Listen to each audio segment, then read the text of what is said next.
अल्हम्दुलिल्लाह नहमदुहु व नस्तईनुहु व नस्तगफिरुहु व नु'मिनु बिही व नतवक्कलु अलैहि व नऊज़ु बिल्लाहि मिन शुरूरि अनफुसिना व मिन सय्यिआति अमालिना मन यहदिहिल्लाहु फला मुदिल्ल लहु व मन युद्लिल्हु फला हादिय लहु व नशहदु अन ला इलाहा इल्लल्लाहु वहदहु ला शरीका लहु वनशहदु अन्ना सय्यिदना व हबीबना व मौलाना मुहम्मदन अब्दुहु व रसूलुहु। अम्मा बाद फ़क़द क़ाल अल्लाहु तबारक व तआला फ़िल कलामिल मजीद वल फ़ुरक़ानिल हमीद। अऊज़ु बिल्लाहि मिनश शैतानिर रजीम। बिस्मिल्लाहिर रहमानिर रहीम। अल्ला तअबुदू इल्ला इय्याहु व बिल वालिदैनि इहसाना इला आखिर आया। सदक़ल्लाहुल अज़ीम।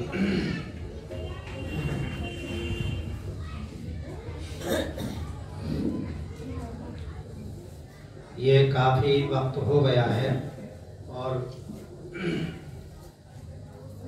वक्त में गुंजाइश बिल्कुल नहीं है, निकाली जा रही है।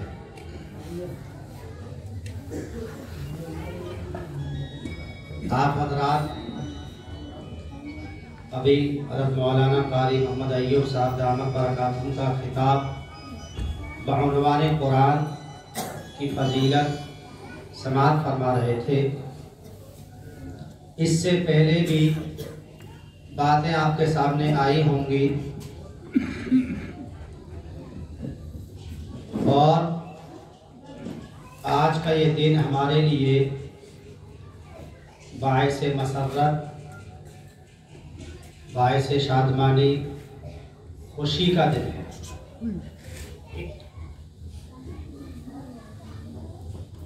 राष्ट्रीय पर्व पूरे मुल्क के दो त्योहार होते हैं हमारे लिए गर्व और फख्र की बात है जो 15 अगस्त और 26 जनवरी है। हमें सबसे ज्यादा खुशी हमें होती है 15 अगस्त और 26 जनवरी। आप हज़रात जानते हैं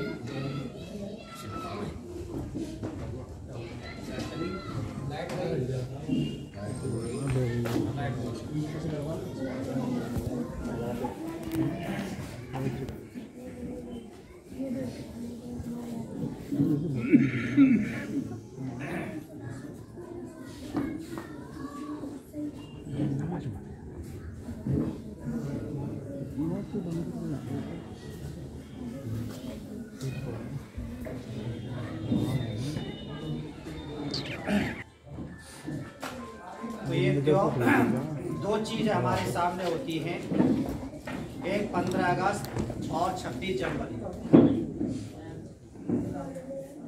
इन दोनों को समझने की ज़रूरत है।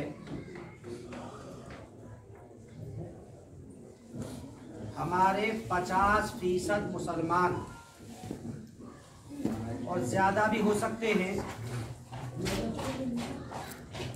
अभी ये नहीं जान पाते हैं कि 15 अगस्त और 26 जनवरी दोनों में फ़र्क क्या है। बस सब मना रहे, हम भी मना रहे, सब झंडा फहरा रहे, हम भी झंडा लहरा रहे। देखा देखी। और असल बात यह है कि आज का दिन और 15 अगस्त का दिन ईमान वालों के लिए सबसे अहमियत का दिन है। हम इस मुल्क में रहते हैं, ये मुल्क हमारा है, तो इसकी तारीख से भी हमें वाकफियत रखनी चाहिए। 15 अगस्त 1947 को मुकम्मल तरीके से हमारा मुल्क आज़ाद हुआ। अंग्रेजों के चंगुल से, अंग्रेजों की हुकूमत से आज़ादी हमने पाई और 26 जनवरी सन 1950 में जो हमारा आईन है, हमारा कानून है, जिसे हम संविधान कहते हैं, उसका कानून हिंदुस्तान के लिए अमल में आया। यानी आज के दिन 26 जनवरी सन 1950 में हमारे मुल्क का कानून ने अमली जामा पहना। जो मुल्क हमारा ये चल रहा है, जो पार्लियामेंट, विधानसभाएं, राज्यसभाएं, जो तमाम इलेक्शन वगैरह होते हैं, सब ये उसी संविधान और उसी कानून के तहत में चल रहे हैं। उसी संविधान जो आज के दिन 26 जनवरी सन 1950 में जो अमली जामा पहना था और कानून नाफिज हुआ था, कानूनी शक्ल इख्तियार की थी, उसमें मुल्क के हर एक मजहब, हर एक फिक्रो नज़र और हर एक तबके का मुकम्मल तरीके से उसके अंदर जिक्र मिलता है कि कौन कौन जातियाँ, कैसे कैसे खित्ते, कैसे कैसे इलाके कहाँ कहाँ आबाद हैं और किस किस को क्या अमल करना है, सब उसके अंदर पाया जाता है। और मजीद बात ये कि आज के दिन ही दुनिया में सबसे बड़ा जमहूरी मुल्क हमारा हिंदुस्तान 1950 में संविधान आने के बाद में हुआ। सबसे बड़ा जमहूरी मुल्क, लोकतांत्रिक मुल्क, जिसे हम लोकतांत्रिक देश कहते हैं। इसमें कोई किसी मजहब का ऐसा मामला नहीं है कि साहब एक मजहब वाला मुसलमान या हिंदू या क्रिश्चियन, पारसी या और जो दीगर मजहब हैं हिंदुस्तान के अंदर, वो ये कह सके अपने तौर पर कि ये मुल्क हमारा है। ऐसा नहीं है, बल्कि हर एक मजहब वाला इसमें जुड़ा हुआ है और हर एक मजहब वाले को उतना ही हक है जितना कि दूसरे मजहब वाले को। ये सिर्फ और सिर्फ शान हमारे मुल्क की है, दुनिया में और कोई मुल्क नहीं है। इसमें इतना बड़ा जमहूरी निजाम चल रहा है, हमें बड़ा फख्र है। हम गर्व महसूस करते हैं इस बात पर कि हम हिंदुस्तान के अंदर बड़ी आज़ादी के साथ, खुली फजा में, मजहबी आज़ादी के साथ, मदारिस के साथ, मसाजिद के साथ, शायर इस्लाम के साथ में सांसें लेते हैं और जिंदा रहते हैं। हमारी इज्जतें, हमारे अमवाल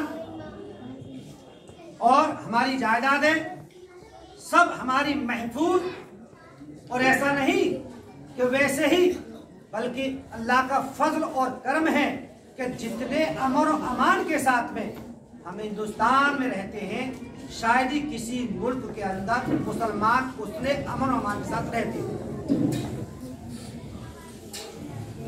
ये कभी कभी कुछ हो जाए, इससे न घबराने की जरूरत है न मायूस होने की जरूरत है। कभी कभी लहर किसी की आ जाए तो इससे न घबराने की जरूरत है न मायूस होने की जरूरत है। ये तो खुद हमें सुधारने के लिए आता है। अल्लाह ताला हमें सही रास्ते पर कायम रखने के लिए कभी कभी कुछ हालात पैदा कर देते हैं। ईमानदारी की बात नहीं है, वरना मुसलमान बिल्कुल सो जाएगा। न उसे मस्जिदों की फिक्र रहेगी, न अपने मदारस की फिक्र रहेगी, न अपने दीन की फिक्र रहेगी, न अपने मजहब की फिक्र रहेगी। ये कभी कभी कुछ हालात जो आते हैं वो भी हमें सोचते हुए जगाने के लिए आते हैं। वरना असली बात यह है कि जिस आजादी के साथ और जिस अमन और चैन सुकून के साथ हम हिंदुस्तान में रहते हैं, इसी मुल्क के अंदर कोई भी मुसलमान इस तरीके से नहीं रहता है। आप दुनिया का जायजा लें। इस वक्त दुनिया के अंदर आप देखें कि जितनी मसाजिद आज हिंदुस्तान के अंदर है, जितने मदारिस आज हिंदुस्तान के अंदर है, जितने उलमा आज हिंदुस्तान के अंदर है, शायद ही किसी मुल्क के अंदर इतने उलमा, इतनी मसाजिदें और इतने मदारिस नहीं हो सकते। ये अल्लाह का फजल है, ये अल्लाह का करम है। लेकिन ईमान वालों को भी चाहिए कि अपनी तारीख को भुलाना नहीं चाहिए। जंग आजादी के दो दौर गुजरे हैं। एक दौर सन 1857 से पहले का दौर और एक दौर सन 1857 के बाद का दौर। अक्सरियत इस ईमान वालों की, मुसलमानों की और पढ़े लिखे तबके का ये नजरिया बन चुका है कि 1857 की जंग आजादी वहां से शुरुआत होती है कि हमारा मुल्क जो है यहाँ से आजाद होना शुरू हुआ, कोशिशें हुई। हालांकि ऐसी बात नहीं है। शेर मैसूर, हैदर अली और उनके साहिबजादे टीपू सुल्तान रहमतुल्लाह अलैह सन 1799 में इस मुल्क की आजादी के लिए पहली कोशिश की थी, और इसमें यह भी है कि सबसे पहले शासक, सबसे पहले हुक्मरान जो शहीद हुए हैं इस जंग आजादी के अंदर इस मुल्क को आजाद कराने में, वो शेर मैसूर टीपू सुल्तान रहमतुल्लाह अलैह जो सबसे पहले शहीद हुए। तो ये तारीख है, और ये तारीख एक बहुत लंबा वक्त अपने अंदर लिए हुए है कि ये तारीख कितने उलमा, कितने फुक़हा, कितने मुहद्दिसीन, कितने इमाम, कितने टोपी वाले, कितने मुसलमान 1857 से पहले इसमें शहीद हुए हैं। उसमें सिर्फ और सिर्फ मुबालगा नहीं है, हकीकत है, यह बिल्कुल हकीकत कि 1857 से पहले सिर्फ और सिर्फ तने तनहा ईमान वालों ने जंग आजादी लड़ी है। ईमान वालों, इसमें बिरादराने वतन का कोई हिस्सा नहीं था। अगर बिरादराने वतन का हिस्सा है तो 1857 के बाद में शहीद हुए। एक नहीं, दो नहीं, 10 नहीं, 20 नहीं, 1000 नहीं, 2000 नहीं, लातादाद उलमाए किराम की कुर्बानियां किताबों में महफूज है कि इस मुल्क के लिए क्या क्या किया है। सबसे पहला फतवा आप जानते हैं, अंग्रेजों के खिलाफ जब अंग्रेजों ने टीपू सुल्तान शहीद रहमतुल्लाह अलैह को शहीद कर दिया तो उनके जनाजे बाद उनके लाश पर खड़े होकर के कहा था कि आज हिंदुस्तान हमारे चंगुल में है, आज हिंदुस्तान के हम हुक्मरान हैं। उसके बाद में 1803 में शाह वलीउल्लाह मुहद्दिस दहलवी रहमतुल्लाह अलैह के साहिबजादे शाह अब्दुल अजीज रहमतुल्लाह अलैह ने सबसे पहले फतवा दिया था कि अंग्रेजों की गुलामी करना यह कतई तरीके से जायज नहीं है। इनके साथ मुबालात करना, इनके साथ रहना सहना, इनकी हमदर्दी करना, सबसे पहला फतवा शाह अब्दुल अजीज का है रहमतुल्लाह अलैह। उसके बाद में फिर ये तमाम सिलसिला चलता है। फिर उनके शागिर्द अजीज शाह इस्माइल रहमतुल्लाह अलैह और गाय बरेलवी रहमतुल्लाह अलैह इस मिशन को लेकर के आगे चलते हैं, और जाने के बाद फिर जो है पूरे मुल्क में एक यानी के ये माहौल बनाया जाता है कि जंग आजादी कैसे लड़नी है।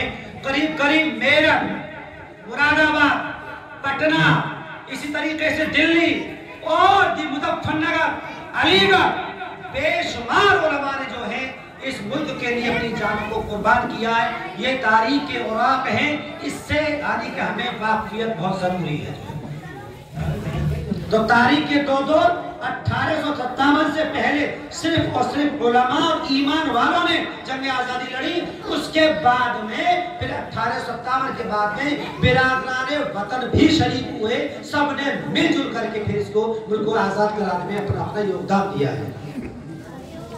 इसलिए मैं अपनी चंद बातों पर अपने उलमा, हमारे अकाबिर जो हिंदुस्तान के लिए, अपने मजहब के लिए, अपने ईमान के लिए, अपने शायर के लिए जो आगे आए, आज भी हमारे उलमा, हमारे अइम्मा, हमारे यानी हस्सास किस्म के नौजवान जो इनके अंदर ईमानी हरारत मौजूद है, इस मुल्क के लिए, इस मुल्क की हिफाजत के लिए आगे हैं और इंशाअल्लाह आगे रहेंगे इंशाअल्लाह, क्योंकि इस मिट्टी के अंदर हमारे अकाबिर का खून शामिल है। ये मुल्क अंग्रेजों ने हमसे लिया था, इसलिए इसका दर्द हमसे ज्यादा कोई नहीं समझ सकता कि जिससे चीज छीनी जाती है वो जानता है कि उस चीज की अहमियत क्या है। तो इसलिए अल्लाह ताला इन मदारिस को और जहाँ जहाँ हमारे उलमाए किराम, अइम्मा इज़ाम और हमारे ईमान वाले नौजवान इस मुल्क के लिए जद्दोजहद कर रहे हैं और करनी भी चाहिए, करनी भी चाहिए। ये हमारा मुल्क है, ये हमारे अकाबिर के यानी के मकाबिर हैं, ये हमारे अकाबिर की यादें हैं। हमारे मुल्क के अंदर जो है कभी कभी फसादात होते हैं, लड़ाइयाँ भी होती हैं, झगड़े भी होती हैं, लेकिन इसका मतलब ये नहीं है कि इस मुल्क से हम गद्दारी करें।